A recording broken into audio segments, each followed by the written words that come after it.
السلام علیکم دوستو، آپ دیکھ رہے ہیں برادر ٹی وی۔ دوستو، دنیا میں بہت سارے مذاہب کے لوگ پائے جاتے ہیں، ان میں سے ایک یہودی بھی ہے۔ یہودیوں کے مطابق بہت کچھ سنا ہوگا، لیکن آج اس ویڈیو میں یہودیوں کی خاص جگہ پولینڈ کے بارے میں بتا کر چلوں کہ یہودی اپنی زندگی میں ایک بار پولینڈ کیوں جاتے ہیں۔ ویڈیو شروع کرنے سے پہلے ہمارا چینل برادر ٹی وی کو سبسکرائب کریں اور بیل آئیکن کا بٹن دبائیے تاکہ ایسی انفارمیٹیو ویڈیو آپ تک پہنچ سکے۔ پولینڈ کے شہر وارسا اور کراکوف یروشلم کے بعد یہودی کمیونٹی کی دوسری سب سے بڑی منڈی ہے۔ یہ دو شہروں کی سیاحت ضرور کرتے ہیں، اس کی وجہ یہودیوں کی تاریخ اور ان کا ماضی ہے۔ 1947 تک دنیا میں سب سے زیادہ یہودی پولینڈ میں رہتے تھے اور پولینڈ میں یہودیوں کی تعداد 35 لاکھ تھی۔ ہٹلر نے سپٹمبر 1939 میں پولینڈ پر قبضہ کر لیا اور پولینڈ میں موجود یہودیوں کی نسل کشی شروع کر دی۔ وارسا اور کراکوف ہٹلر کی توجہ کے خصوصی مراکز تھے۔ وارسا شہر کی آبادی اس وقت 11 لاکھ تھی، ان میں سے 3.5 لاکھ یہودی تھے۔ جرمنوں نے پولینڈ پر قابض ہونے کے بعد یہودیوں کے لیے لازم قرار دیا کہ یہ اپنے گھروں، دکانوں اور ٹھیلوں پر نیلے رنگ میں سائن آف ڈیوڈ کا نشان بنائیے۔ سائن آف ڈیوڈ یہودیوں کی خصوصی نشانی ہے۔ یہ وہ ستارہ ہے جو اب اکثر یہودی کمپنی لیٹر پیڈ پر یا اسرائیل کے پرچم پر ہی دیکھ سکتے ہیں۔ جرمنوں کے یہ حکم کے بعد وارسا اور کراکوف کے یہودیوں نے اپنے جائیدادوں پر سائن آف ڈیوڈ لگانے پر مجبور ہو گئے تھے۔ انہیں اپنے بازو اور کپڑوں پر بھی یہ لگانے کا حکم دے دیا گیا تھا، جو پولینڈ کے تمام یہودی جرمنوں کے نظروں میں آ گئے۔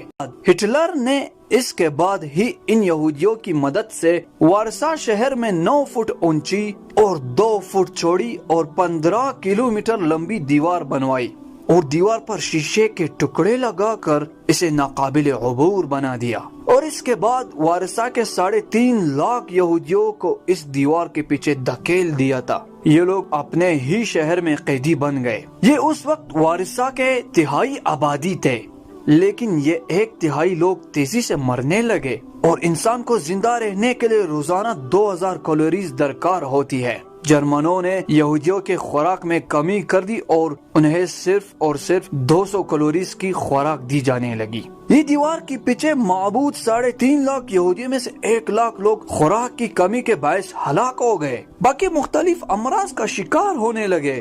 ہٹلر نے پولینڈ، آسٹریا اور جرمنی میں خصوصی کیمپ بھی بنا دیے اور یہ لوگ ان کیمپوں میں شفٹ کر دیے گئے اور وہاں گیس کے چیمبرز اور بجلی کی بٹیاں تھی۔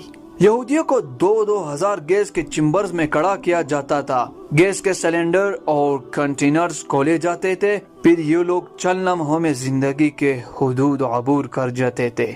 بعض دفعہ ان کی لاشیں بٹیوں میں جلا دی جاتی تھی۔ یہ لوگ جس دن گیس کے چیمبرز میں قتل کیے جاتے اور ان کی لاشیں جلائی جاتی تھی، اسی دن پورے کیمپ میں گیس اور جلائے جانے والے کی بدبو پھیل جاتی تھی اور دور دور تک دھواں دکھائی دیتا تھا۔ کیمپوں میں لوگوں کی خصوصی پاجامے اور شرٹ پہنائی جاتی تھی۔ اس سانحے کو 70 سال سے زائد کا عرصہ ہو چکا ہے، لیکن یہ لوگ آج بھی ان پاجامے کے رنگ اور ڈیزائن سے نفرت کرتے ہیں، جس ڈیزائن کو چونا تک پسند نہیں کرتے۔ پولینڈ، آسٹریا اور جرمنی میں آج بھی یہ کیمپ موجود ہے۔ یہودیوں نے انہیں عجائب گھر بنا دیا ہے۔ ان عجائب گھروں میں یہودیوں کی ہر چیز موجود ہے۔ گیس کے چیمبرز بھی ہے، برقی بٹیاں بھی ہے اور چیخے اور سسکیاں بھی۔ اور ان کیمپوں میں آج سینکڑوں ہزاروں دل دہلا دینے والی تصویریں، فلمیں اور خطوط بھی موجود ہے۔ ہٹلر کے دور میں پولینڈ کے 35 لاکھ یہودیوں میں سے 20 لاکھ مار دیے گئے۔ وارسا شہر میں 3 لاکھ یہودیوں کو بھی قتل کر دیے گئے۔ صرف وہ لوگ بچے جو بچ کر نکلنے میں کامیاب ہو گئے، یا یورپ کے دور دراز علاقوں میں پناہ گزین ہو گئے، یا پھر انہیں کسی نہ کسی عیسائی یا مسلمان نے پناہ دے دی، یا کسی جگہ تہ خانے میں چھپ کر بیٹھ گئے۔ بچ جانے والے نے زندگی کی دور قائم رکھنے کے لیے چوہے بھی کھائے، بلیاں بھی، اور کتے اور اپنے مردہ بہن بھائیوں کا گوشت بھی کھایا۔ یہ لوگ 4 سال تک تہ خانے میں رہے، گٹروں اور سیوریج کے زیر زمین پائپوں میں چھپے رہے، یہاں تک کہ 1946 آ گیا۔ ہٹلر کی فوجیں پسپا ہونے لگے۔ پولینڈ میں جرمنوں کے خلاف بغاوت شروع ہو گئی۔ روسی افواج نے اس بغاوت کو ہوا دی۔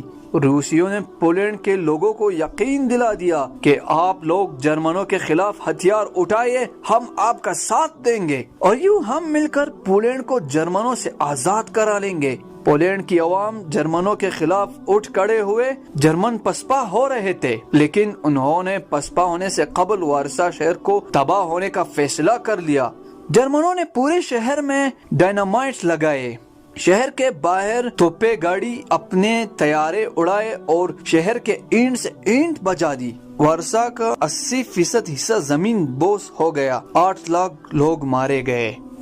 11 لاکھ لوگوں میں صرف 2 لاکھ بچے اور وہ بھی مفرور اور زخمی تھے، اور پولینڈ آزاد ہوا اور وارسا نئی طاقت کے ساتھ سامنے آیا۔ پولینڈ کے زندہ بچ جانے والے یہودی اس وقت تک اسرائیل، فرانس، بیلجیم، پولینڈ اور امریکہ میں خوشحال زندگی گزار رہے تھے۔ یہ لوگ ایک ایک کر کے پولینڈ آتے گئے اور یہاں زمینیں، فیکٹریاں اور جائیدادیں خریدتے چلے گئے۔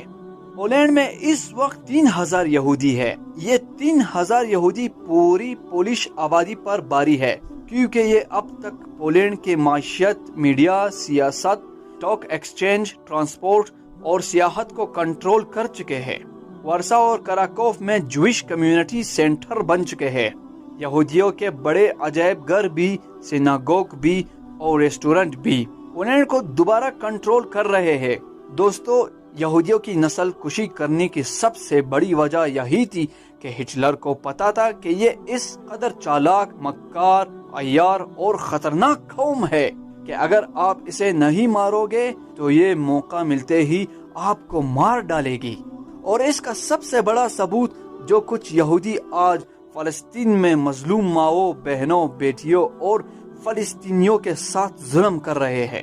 ہماری دعا ہے کہ اللہ تعالی فلسطین اور دنیا کے تمام مسلمانوں کو طاقت دے دے تاکہ یہودی ختم اور برباد ہو جائے۔